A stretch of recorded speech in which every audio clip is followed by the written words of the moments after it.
The winter of 1943 clawed at the skies above northern France. A lone British Spitfire, its fuselage scarred and engine trembling, hunted for survivors of a dogfight that had shattered the morning calm. Smoke rose in curling fingers from a forest clearing below, black, dense, desperate. Through the haze, the pilot, Flight Lieutenant James Aldridge, caught a glimpse of twisted metal glinting under the pale light. It wasn't one of his own. It was a German Messerschmitt. He could have banked away. He should have. Every rule, every instinct screamed that lingering over enemy territory was suicide. But something anchored him to that smoldering wreck. Amidst the flames, he saw movement. A human arm, weakly signaling for help. For a brief, impossible second, the war disappeared. It wasn't an enemy down there. It was just another pilot, broken, bleeding, and utterly alone. Aldridge's oxygen mask felt heavy against his face. His radio crackled with static. "Red leader to blue 2, confirm position." He said nothing. He circled once more, eyes locked on the burning plane. The wind tugged at his wings like a warning. He'd been fighting this war for 4 relentless years. He'd seen comrades burn, men vanish into the sea, letters home arrive too late. Yet now, staring down at that enemy pilot, something stirred in him, something older than duty. He throttled back, lower, lower still. The field below was uneven, risky. One wrong tilt, and the Spitfire would flip like a tin toy. But James Aldridge wasn't thinking of medals or headlines. He thought of his brother, shot down over Dunkirk. He thought of the man below, probably thinking of his mother too. He made his choice. He landed. In that moment, above the ashes of 2 nations at war, one man chose humanity over hatred. James Aldridge had been flying since the war began. Born in a small town in Kent, he joined the Royal Air Force at 21, barely old enough to vote, but already certain that his life would be spent in the sky. The Spitfire became his home, its humming engine, the sound of his heartbeat. To him, the cockpit wasn't just steel and glass. It was the narrow space between life and death where courage learned to breathe. By 1943, the air war over Europe had changed. The early chaos of the Battle of Britain had given way to something colder, more calculated. Every mission was a routine of survival. The Luftwaffe had retreated from the British Isles, but remained a brutal force over occupied France. The Allies ruled the skies by numbers, yet every sortie carried the same unspoken truth. One mistake, one cloud too thick, and you could vanish forever. That morning, Aldridge had been part of a 6-plane patrol sweeping low across the countryside near Saint-Omer. Their orders were simple: intercept German fighters harassing Allied bombers returning from the Ruhr. The fight, when it came, was sudden. No grand maneuvers, no warnings, just a blur of tracer rounds slicing through thin clouds. Aldridge had downed one Messerschmitt before being separated from his formation. He chased another, watching it dive, smoking, toward the ground. Normally, that would have been the end of it. Another kill mark, another line in a combat report. But when the German plane struck the field below, something made him look twice. The war had taken nearly everything from him by then. His brother, Edward, had been lost over the Channel 2 years before. His body never recovered. His fiancée, Margaret, had stopped writing, and his squadron had buried more men than he cared to count. He'd seen too much to still believe in clean victories. Now, staring down at that broken Messerschmitt, he wondered who the man inside was. Maybe he was young, like Edward. Maybe he didn't even believe in the war he was fighting. Aldridge had once read that many Luftwaffe pilots were farm boys, mechanics, teachers, men just like him, caught in a storm they never started. He remembered a night at the base in Sussex, sitting with his wingman, Alan Pierce, over cups of lukewarm tea. Alan had said, "It's funny, isn't it? We call them Jerrys like they're machines, but they've got mothers too." Aldridge had laughed then, a tired, bitter laugh. But now, above the forest in France, the words came back like a whisper. For a long minute, he hovered in indecision. The war didn't allow for kindness. If the Germans caught him on the ground, there would be no mercy. Even approaching enemy wreckage was a risk. Snipers, patrols, hidden mines. His orders were clear. Return to base if separated. Avoid unnecessary engagement. But some decisions aren't made by rules. They're made by the quiet part of the soul that refuses to harden. He thought of his mother, who used to say, "James, remember, bravery isn't just about fighting. Sometimes it's about stopping when everyone else keeps going." And so he broke formation protocol, cut the engine power, and began his descent. The ground came up fast. His wheels hit unevenly, jarring his spine. The Spitfire skidded, bounced, then held. He sat still for a moment, the world around him eerily quiet, except for the ticking of the cooling engine. The war for that instant felt 1,000 miles away. He opened the canopy, stepped out, and the cold hit him like a slap. Smoke drifted from the wreck not far away. The smell was awful, burning oil and metal. He could hear faint coughing through the crackle of small fires. He started walking. What he didn't know, what no one at his base would believe later, was that this choice would not only save a life, but change the way two enemies saw the war itself. The field was quiet, except for the faint hiss of burning metal. Aldridge's boots sank into the frost-crusted mud as he approached the wreck. The Messerschmitt's nose was buried deep in the soil, its tail jutting upward at an awkward angle. The propeller blades were bent like broken wings. For a moment he stood there listening, not for gunfire or engines, but for breathing. Then he heard it, a weak, rasping sound coming from inside the cockpit. He ran the last few steps, hands trembling as he gripped the edge of the shattered canopy. Through the cracked glass, he saw a young man slumped forward, his Luftwaffe uniform smeared with soot and blood. The pilot's blonde hair was matted against his forehead. His gloved hand twitched faintly, as if reaching for something that wasn't there. Aldridge forced the canopy open with a grunt. The hinges screeched, and the smell of fuel rushed out. Sharp, suffocating, dangerous. One spark, and they'd both vanish in an instant. He grabbed the German by the shoulders and pulled. The man groaned, a sound caught between pain and surprise. "Easy, easy there," Aldridge muttered, though the pilot couldn't understand a word. He dragged him out, away from the flames, until they reached a patch of frozen grass clear of debris. The man was conscious now, barely. His eyes, blue, wide, terrified, flickered between Aldridge's RAF uniform and the smoking wreck behind them. For a brief second, they simply stared at each other.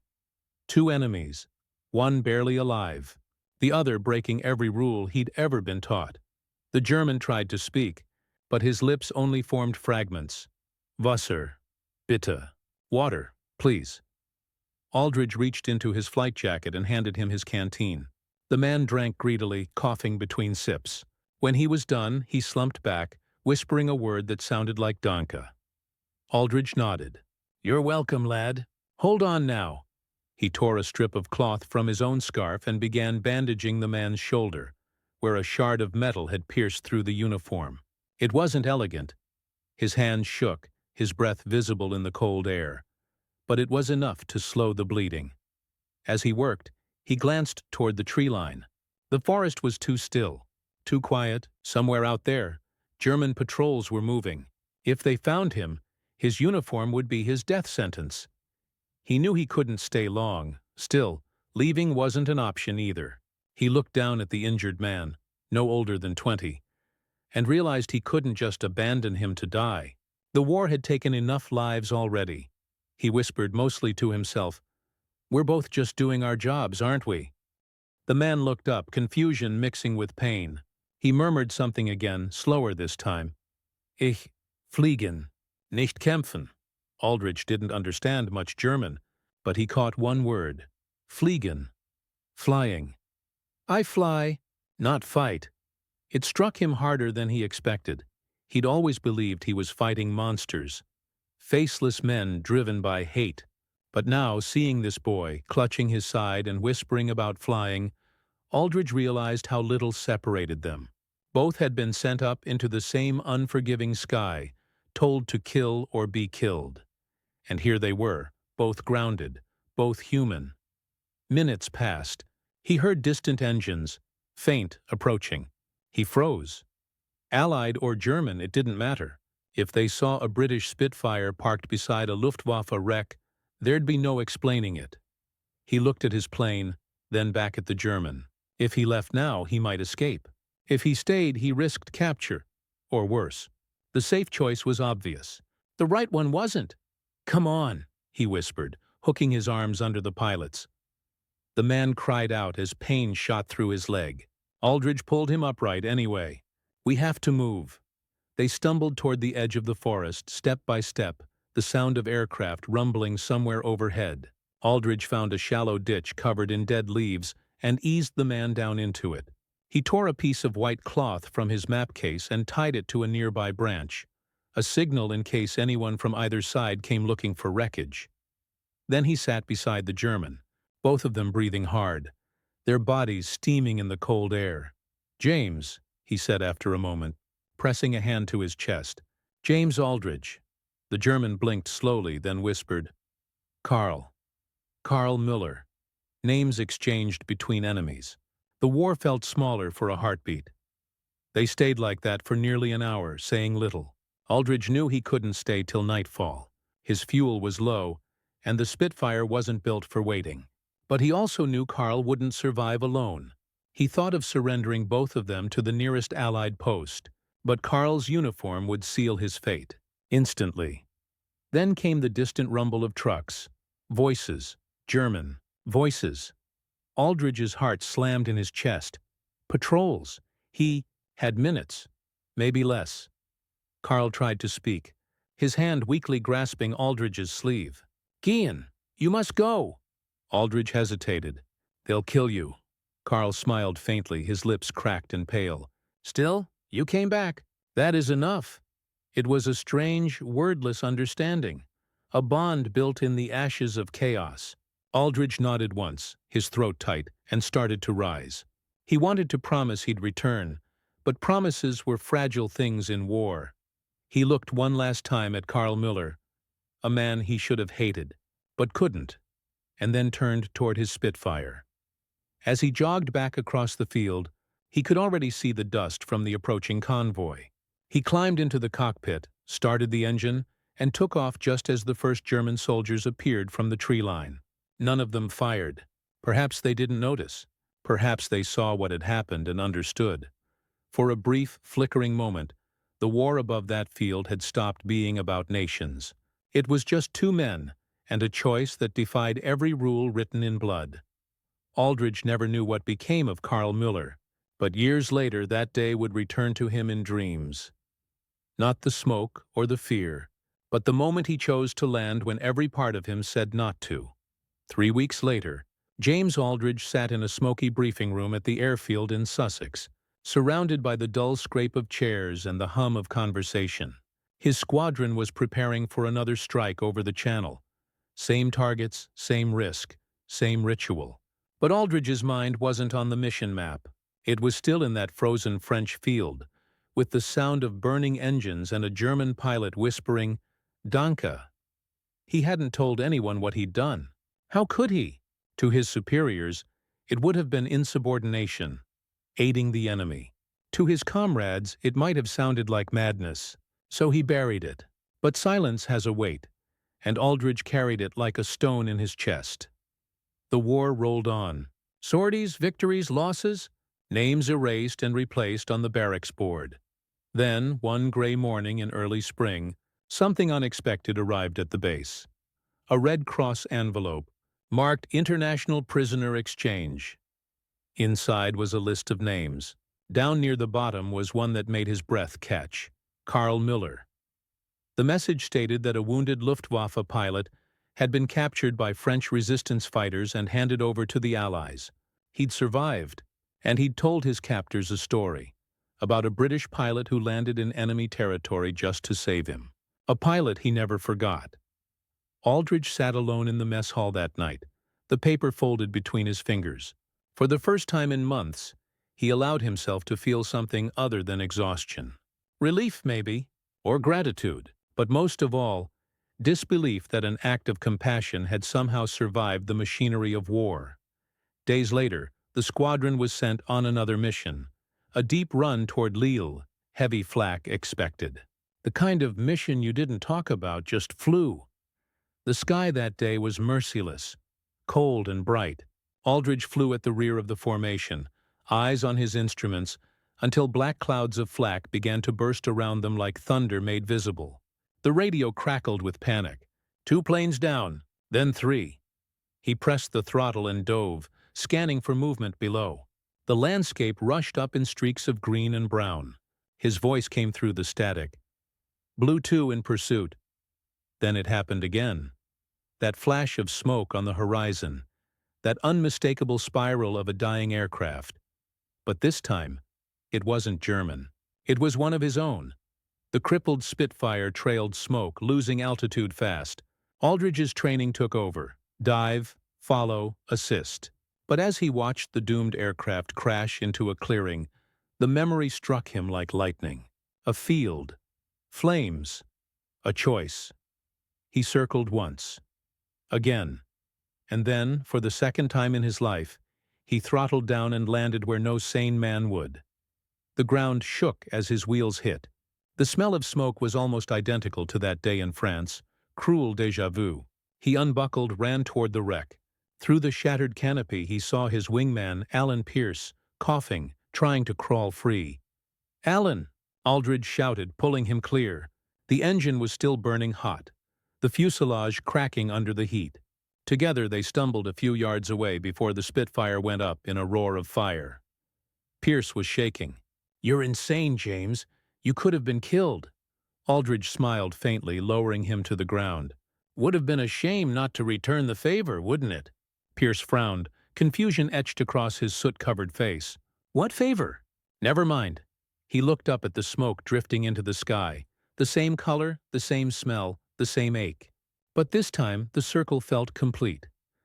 Hours later, Allied recovery teams found them. Both men were airlifted back to base. The official report made no mention of the landing. Just a fortunate recovery of downed personnel. But among the pilots, word spread. Quietly, respectfully, Aldridge became a symbol, not of defiance, but of something rarer, mercy in a world built on orders. Months passed. Normandy came. Paris was liberated. And by the time the war finally began to die in 1945, Aldridge was a veteran with too many hours in the air and too many ghosts in his mind. He never sought medals or recognition. He barely spoke of the war at all. But one letter did arrive that winter, forwarded through the Red Cross. It was from a hospital in Munich. The handwriting was clumsy, uncertain. It read, "To the pilot who saved me, you taught me something the war could not destroy, that we are not enemies by nature, only by circumstance. I hope one day the sky belongs to both of us again. Your friend, Karl Müller." Aldridge read it once, folded it, and placed it inside his flight logbook. He never replied. He didn't need to. Because for him, the answer was already written on that field in France, the day he landed not to kill, but to save. The war ended as quietly as it had begun for James Aldridge. Not with a fanfare, but with silence. One day there were missions, orders, the hum of engines. The next, there was stillness. The sky he had lived in for 6 long years was suddenly his again. But now it felt too wide, too empty. He returned to Kent in the spring of 1946, to a house that smelled of rain and dust. His mother had aged, her hair silver now, her garden overgrown. The village bells still rang every Sunday, but the faces on the streets had changed. Too many windows had black ribbons hanging from them. For weeks, Aldridge hardly spoke. He took long walks through the fields, his hands in his pockets, listening to the world breathe again. Every sound, a bird, a distant train, even the rustle of wind through the grass, felt like something precious that the war had almost stolen. And yet one memory refused to fade. That morning in France, the smoke, the wounded man, the impossible choice. He never told his family about Karl Müller, or the landing, or the letter that came after. It remained folded inside his flight logbook, tucked between mission notes and the final entry that simply read, "Landed to save a life." Sometimes, on quiet evenings, He'd take the book out and read that single line. It reminded him of something the world too often forgot: that decency doesn't belong to peace alone. It belongs to anyone brave enough to see an enemy as a man. Years later, when Aldridge grew old and frail, a small museum in Kent reached out to interview him for a local veterans archive. He hesitated at first, but finally agreed. Sitting before the microphone, voice trembling with age, he spoke not of battles or victories, but of that one landing. The interviewer asked, "Why did you do it?" "You could have died." Aldridge smiled faintly. "Because," he said, "for the first time in that war, I saw a man instead of a uniform." After his death, the museum displayed his flight logbook, the page open to that same line. Beside it sat the letter from Karl Müller, now yellow with age. Visitors often paused, reading the two together. The words of enemies who chose compassion over cruelty. No medals, no headlines, just a story passed quietly between generations. In the end, James Aldridge's war was not defined by the number of planes he downed, but by the single one he refused to. And when people speak of him now, the British pilot who landed just to save an injured enemy, they remember not his rank, nor his victories, but the simple truth he left behind. In every war, there comes a moment when humanity itself must decide whether it can still recognize its own reflection. And on that cold field in France, in the winter of 1943, James Aldridge proved that it could. In the silence that followed, the sky remembered everything.